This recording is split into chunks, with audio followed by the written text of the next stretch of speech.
Photo electric effect में इसका मैंने थ्योरी क्या क्या लिखा। हमने पहला चीज देखा था कि इसके बीच में जब स्ट्राइक करता है इलेक्ट्रॉन, उससे जो इजेक्ट इलेक्ट्रॉन, उसमें कोई time lagging, there is no time lag, there is no time lag between striking of light beam and ejection of electrons. Conclusion है, ठीक है। दूसरा हमने देखा, दूसरा हमने इंटेंसिटी से number of electrons, number of ejected electrons ये डायरेक्टली प्रोपोर्शन होता है इंटेंसिटी के, राइट। इंटेंसिटी को हम लोग ब्राइटनेस ऑफ लाइट कहते हैं, ब्राइटनेस ऑफ लाइट को इंटेंसिटी कहते हैं। तीसरा चीज क्या था, वर्क फंक्शन से रिलेटेड था, थ्रेशोल्ड या थ्रेशोल्ड फ्रीक्वेंसी या वर्क फंक्शन। तीसरा हम लिख सकते हैं वर्क फंक्शन, वर्क फंक्शन इसको W लिखते हैं, W नॉट भी लिखते हैं, या फिर हम लोग इसको फाई नॉट भी लिखते हैं वर्क फंक्शन को। ये क्या होता है, the minimum energy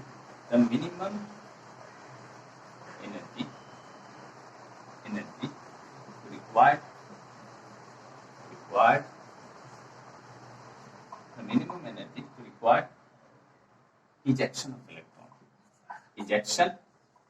of electrons called work function. तो इसको हम लोग डिनोट करते हैं, वर्क फंक्शन को W नॉट या फाई नॉट इक्वल टू, इसको ये एक एनर्जी है h न्यू लिखेंगे, इसके साथ हमारा क्या लगेगा, न्यू नॉट लगेगा, जिसको थ्रेशोल्ड फ्रीक्वेंसी बोलते हैं। इसको हम आगे भी न्यू नॉट को हम लोग क्या लिख सकते हैं, hc/लैम्डा लिख सकते हैं, क्योंकि हम लोग जानते हैं कि न्यू इक्वल टू क्या होता है, c/लैम्डा। हम ये इक्वेशन बता चुके हैं, इसलिए लैम्डा के साथ हम लोग लैम्डा नॉट लगा देंगे, ठीक है, ये चीज। तीसरा है थ्रेशोल्ड फ्रीक्वेंसी, D या C जो भी होगा, थ्रेशोल्ड फ्रीक्वेंसी। ये क्या होता है, थ्रेशोल्ड फ्रीक्वेंसी को न्यू नॉट से हम लोग लिखते हैं। ये थ्रेशोल्ड फ्रीक्वेंसी क्या है, threshold frequency minimum characteristic frequency of each metal. ये एक मेटल सरफेस के ऊपर, जो मेटल हमने रुबिडियम, सीजियम या फ्रांसियम जो भी हमने लिया, पोटेशियम लिया, जर्मेनियम लिया, सिलिकॉन लिया, उस मेटल के ऊपर ये कितना एनर्जी एब्जॉर्ब करेगा, उस मेटल के ऊपर डिपेंड करेगा। Minimum energy, minimum characteristic frequency, एक फ्रीक्वेंसी है characteristic frequency, minimum characteristic frequency of each metal, सब मेटल के ऊपर अलग अलग मेटल का अलग अलग होगा। Each metal to required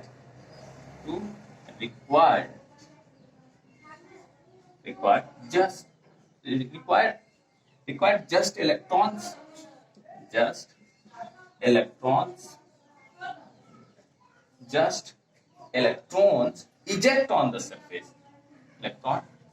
eject on the surface, just ये सरफेस पे ला देता है, just on the surface is called threshold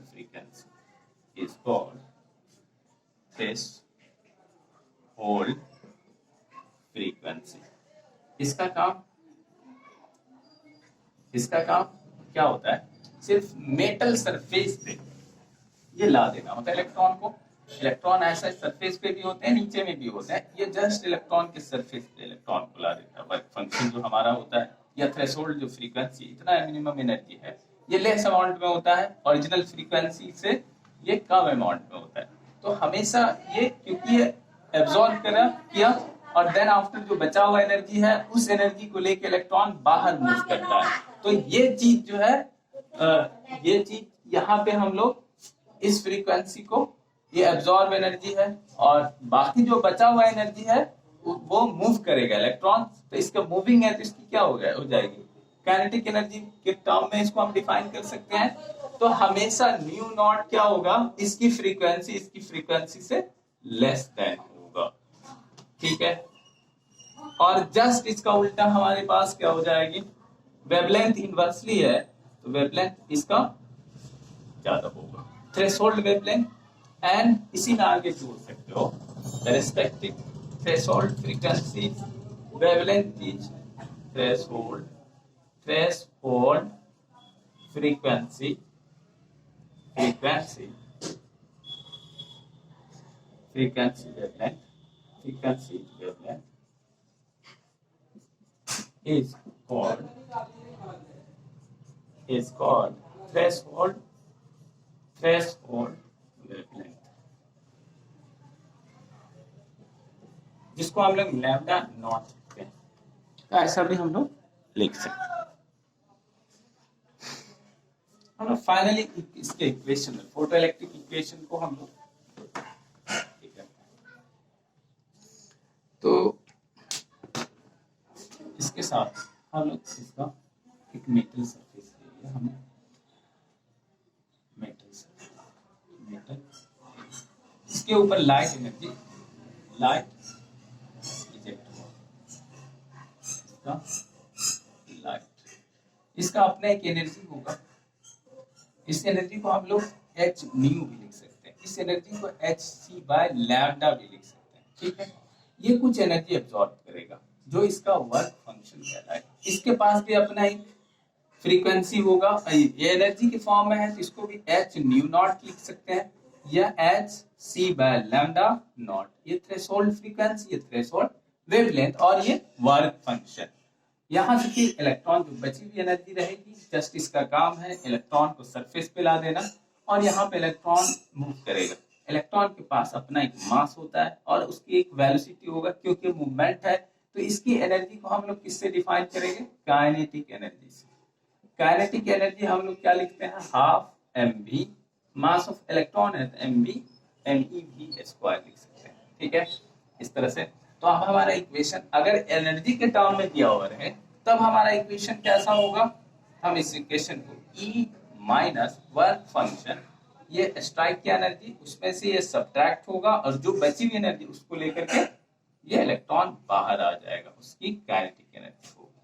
अगर एनर्जी के टर्म में दिया हुआ है तो हम इस चीज को, इस इक्वेशन को लिखेंगे। दूसरा अगर दिया है फ्रीक्वेंसी के टर्म में दिया है तो फ्रीक्वेंसी क्या, ई को हम लोग फ्रीक्वेंसी के टर्म में लिखेंगे तो एच न्यू लिखेंगे माइनस वर्क फंक्शन को फ्रीक्वेंसी के term h nu not equal to half, और इसका एनर्जी फॉर्म में लिखें half m e v square, mass of electron 9.1 into 10 और 30 माइनस 31 केजी जो लिखते हैं इस टर्म में लिखेंगे अगर फ्रीक्वेंसी दिया हुआ है तो। अगर हमारे पास दिया हुआ है वेवलेंथ के टर्म में तो हम लोग इस वेवलेंथ को किस कैसे लिखेंगे, न्यू को हम लोग c बाय लैम्डा लिखेंगे तो hc बाय लैम्डा हो जाएगा minus hc by lambda not हो जाएगा यहाँ पे equal to half m e v square भी लिख सकते हैं।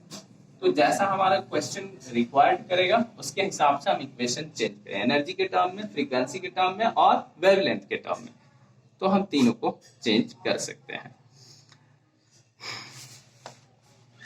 फाइनली हम लोग अब नेक्स्ट जो टॉपिक है dual behaviour of electromagnetic radiation में चलते हैं। Dual behaviour of electromagnetic radiation, उसका जो डुअल है हम लोग पहले से पढ़ते आए हैं कि रेडिएशन जो है उसका डुअल नेचर है, वो पार्टिकल नेचर भी शो करता है और वेव नेचर भी शो करता है। Dual nature of electromagnetic radiation.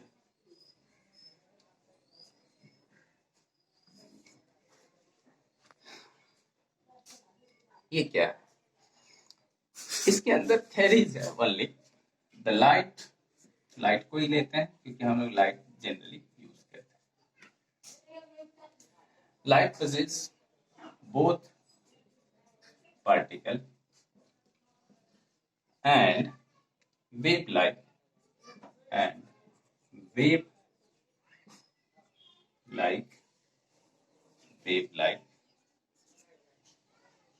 properties. That is,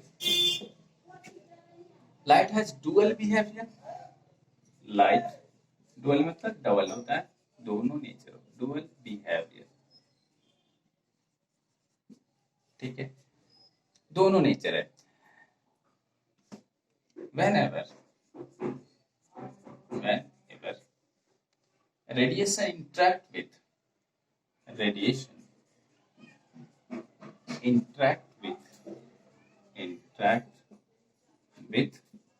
matter, कोई भी मैटर के साथ इंटरेक्ट करता है, interact with matter, it displays particle like property. Matter, it displays particle like property. अगर वो मैटर से इंटरेक्ट करेगा तो पार्टिकल की तरह वो शो करेगा, पार्टिकल लाइक प्रॉपर्टी शो करेगा, ठीक है, जिसको हम लोग ब्लैक बॉडी रेडिएशन में कहाँ पढ़ते हैं, इसको ब्रैकेट में लिखते हैं, पार्टिकल लाइक प्रॉपर्टी कहाँ ब्लैक बॉडी रेडिएशन में, और दूसरा फोटो इलेक्ट्रिक इफेक्ट. ये एग्जांपल है पार्टिकल नेचर का, फोटो इलेक्ट्रिक इफेक्ट. तो इसमें हमने देखा है कि वो मैटर से इंटरेक्ट और एक मेटल सरफेस, और दूसरा आयरन को हम हीट करते हैं, आयरन एक मेटल सरफेस है, तो मैटर से इंटरेक्ट होने की वजह से ऐसा हो जाता है. वेव लाइक प्रॉपर्टीज कैसे शो होगा? वेव लाइक प्रॉपर्टीज आर, लिखो यहाँ पे वेव, दूसरा point, wave like properties, wave like properties are exhibited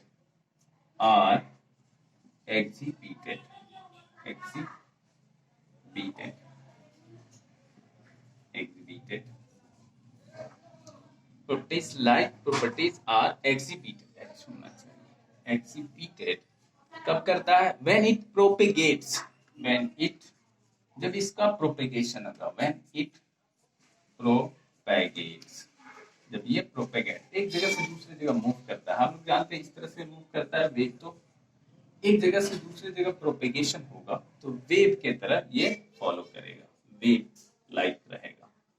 same चीज मैटर के साथ इंटरेक्ट करेगा तो पार्टिकल नेचर, अगर ये प्रोपेगेशन करेगा तो फिर ये वेव लाइक नेचर शो करेगा. इसका एग्जाम्पल कौन कौन से हो जाते हैं? कौन? एक हो गया diffraction of light and interference of light. Diffraction of light, ये एग्जांपल है वेव लाइक नेचर का, और दूसरा है interference of light. Interference of light, ये दोनों एग्जांपल्स हैं इसके. हम लोग आगे चलते हैं स्पेक्ट्रम के बारे में. नेक्स्ट टॉपिक है स्पेक्ट्रम.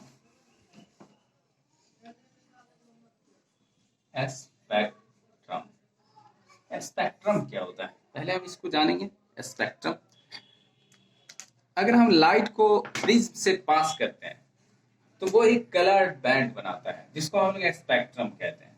स्पेक्ट्रम कब कहते हैं? when a white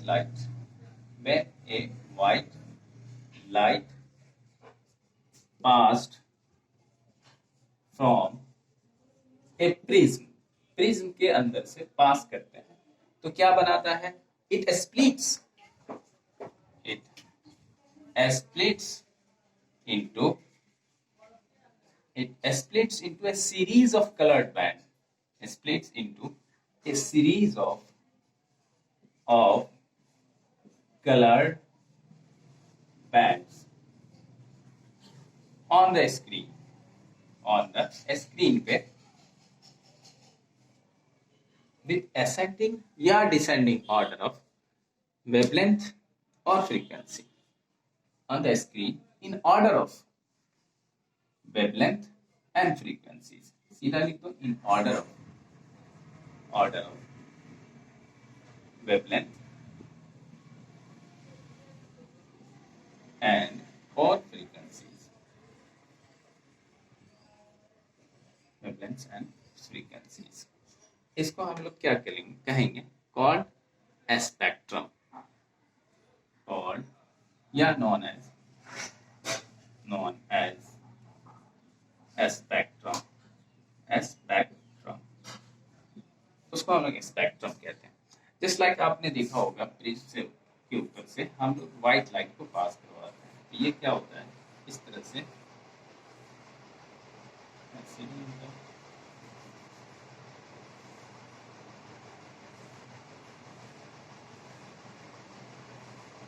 ये बना देता है विबग्योर, इसको हम लोग क्या बोलते हैं स्क्रीन पे बनाता है, इसको स्पेक्ट्रम कहते हैं। ये बात आप जानते हो कि फ्रीक्वेंसी का ऑर्डर 75 नैनोमीटर से लेकर के 400 नैनोमीटर के बीच में लाई करता है। क्या है ये वेवलेंथ, ये वेवलेंथ इसका लाई करता है। तो हम लोग देखते ही हैं कि इसके एक ऑर्डर में सज जाता है, वो फ्रीक्वेंसी के ऑर्डर में या फिर वेवलेंथ के ऑर्डर में। वेवलेंथ है तो फ्रीक्वेंसी उसका इन्वर्स हम कर सकते हैं, इन्वर्सली प्रोपोर्शनल होता है, हम उसको उस ऑर्डर में दिखा सकते हैं। इसमें स्पेक्ट्रम दो टाइप्स के होते हैं, types of spectrum, types of spectrum कितने होते हैं, टू टाइप्स होते हैं, टू टाइप्स। एक को हम लोग कहते हैं कंटिन्यूअस स्पेक्ट्रम या फिर और एक कंटिन्यूअस स्पेक्ट्रम और एक डिसकंटिन्यूअस होता है, उसको हम लोग लाइन स्पेक्ट्रम कहते हैं, कंटिन्यूअस और एक डिसकंटिन्यूअस, इसको हम लोग नाम देते हैं, एक और नाम है लाइन स्पेक्ट्रम, लाइन स्पेक्ट्रम, और इसको कंटिन्यूअस स्पेक्ट्रम, ठीक है, दो तरह के होते हैं। हम इस चीज को जानेंगे कि ये क्या होता है। Spectrum is consist all the wavelengths, इसमें सारे वेवलेंथ पाए जाते हैं, ठीक है। इसको हम लोग क्या लिखेंगे, the spectrum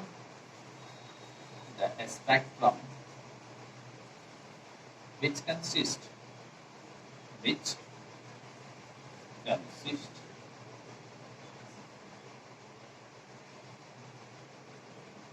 all, which consist of all the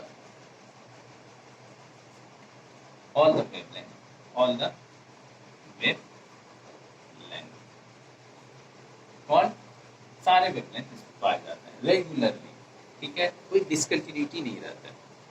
उसके अंदर क्या है, spectrum in which only spectrum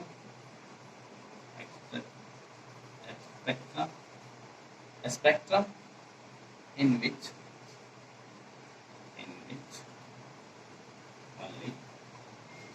only कोई स्पेसिफिक रहना है, specific wavelength are present, only specific wavelength is present, एक स्पेसिफिक वेवलेंथ हो तो उसको हम लोग क्या करेंगे, और उसके बीच में ब्राइट और डार्क स्पेसेस होता है, it has bright lines with dark spaces between them, इसमें हम लोग लिख सकते हैं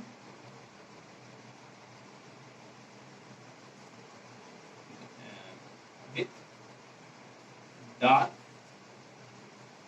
and bright species, उसके अंदर species, ठीक है, उसको हम लोग डिसकंटिन्यूअस या लाइन स्पेक्ट्रम कहते हैं।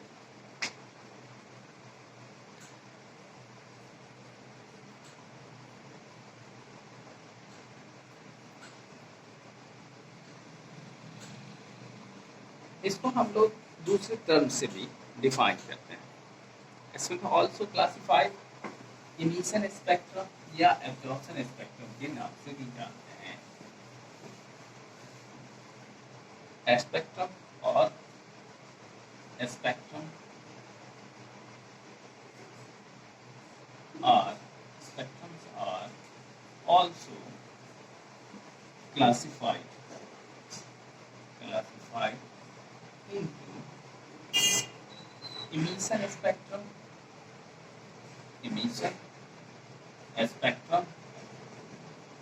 and line spectrum इस तरह से भी हम लोग इसको चेंज करते हैं। या लाइन स्पेक्ट्रम को हम लोग क्या बोलते हैं, एब्जॉर्प्शन स्पेक्ट्रम भी कहते हैं। लाइन स्पेक्ट्रम और एब्जॉर्प्शन स्पेक्ट्रम।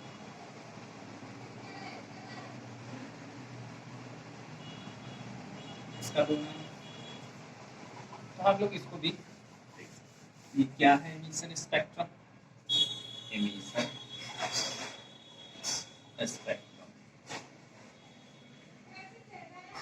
ये क्या होता है emission spectrum? The spectrum of radiation, the spectrum of radiation, the spectrum of radiation emitted by a substance, emitted by a substance, emitted by a substance that has absorbed energy, that has absorbed energy। वो absorb पहले energy करता है और then वो emit करता है। तो ऐसे स्पेक्ट्रम को क्या कहते हैं? Emission. Is called emission spectrum. Emission spectrum, ठीक है। इसको हम लोग ग्राफिकली देखेंगे। मान लो ये एक कोई सब्सटेंस है, ये पहले एनर्जी को एब्जॉर्ब करता है, एब्जॉर्ब एनर्जी, ठीक है। फिर एब्जॉर्ब करने के बाद ये एमिट करता है और फिर इसको हम लोग प्रिज्म से पास करके स्क्रीन पे ये जो स्पेक्ट्रम बनाएगा इसको हम लोग इमिशन, यहाँ पे इमिट करता है एनर्जी, इमिट एनर्जी।